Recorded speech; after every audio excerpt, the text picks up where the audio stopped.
খুব কাছের মানুষ, সম্মানিত বিশেষ অতিথি আমাদের এইচ.এম. সাইফ আলী খান, তথ্য প্রযুক্তি বিষয়ক সহ সম্পাদক, বাংলাদেশ জাতীয়তাবাদী দল, সম্মানিত অতিথি অ্যাডভোকেট আমিরুল ইসলাম, আমাদের সাবেক সংসদ সদস্য, মহিলা দলের নেত্রী আমাদের নারগিস আপা, আজকের সঞ্চালক ইসমাইল হোসেন সিরাজি সহ বাস্তহারা দলের বিভিন্ন পর্যায়ের নেতৃবৃন্দ, সম্মানিত সাংবাদিক ভাইরা, শহীদ রাষ্ট্রপতি জিয়াউর রহমান স্বাধীনতার ঘোষক ছিলেন। তিনি বাংলাদেশ জাতীয়তাবাদী দল প্রতিষ্ঠা করেছেন।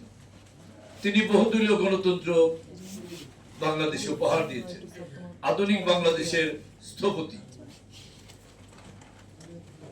সেই জিয়াউর রহমানের দোয়া মাহফিল আজকে, এবং আমাদের নেত্রী বেগম খালেদা জিয়া, যিনি আন্দোলন সংগ্রাম করে নেত্রী হয়েছেন।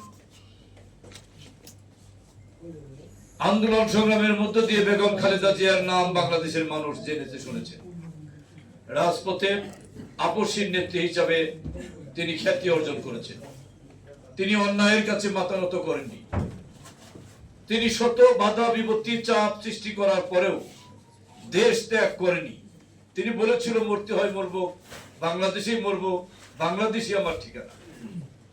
সেই নেত্রী বেগম খালেদা জিয়া, যিনি কোনোদিন কোন নির্বাচনে পরাজয় বরণ করেননি, যিনি গণতন্ত্রের জন্য সংগ্রাম করেছেন, আন্দোলন করেছেন, জীবনের কোনো মায়া করেননি, মরে যাব তবু অন্যায়ের কাছে মাথা নত করব না।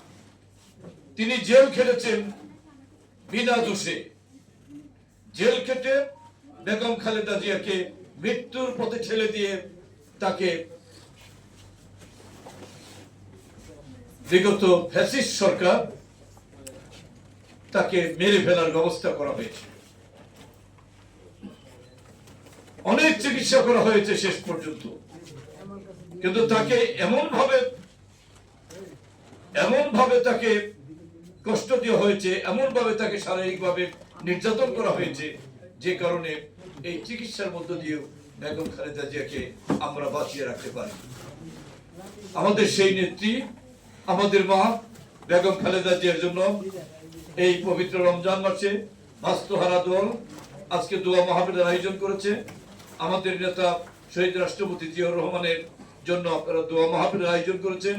আমি শহীদ জিয়ার একজন কর্মী হিসাবে, আমার মা বেগম খালেদা জিয়ার একজন সন্তান, একজন মাতৃতুল্য নেত্রী হিসেবে, তার কর্মী হিসেবে, তার সন্তান হিসেবে আমার অনুভূতিতে যেটা আজকে কাজ করছে, আমাদের নেতা তারেক রহমান আন্দোলন সংগ্রাম করে আমাদের সাহস জুগিয়েছিল। তিনি নেতৃত্ব দিয়েছে লন্ডন থেকে নেতৃত্ব দিয়ে তিনি বাংলাদেশকে একত্র করেছেন। তিনি বাংলাদেশের মানুষকে একত্র করেছেন, গণতন্ত্র উপহার দিয়েছেন। আমরা আজকে বেগম খালেদা জিয়া এবং শহীদ রাষ্ট্রপতি জিয়াউর রহমানের যোগ্য উত্তরসূরি বিএনপির চেয়ারম্যান, মাননীয় প্রধানমন্ত্রী জনাব তারেক রহমানের জন্য আজকে দোয়া করব।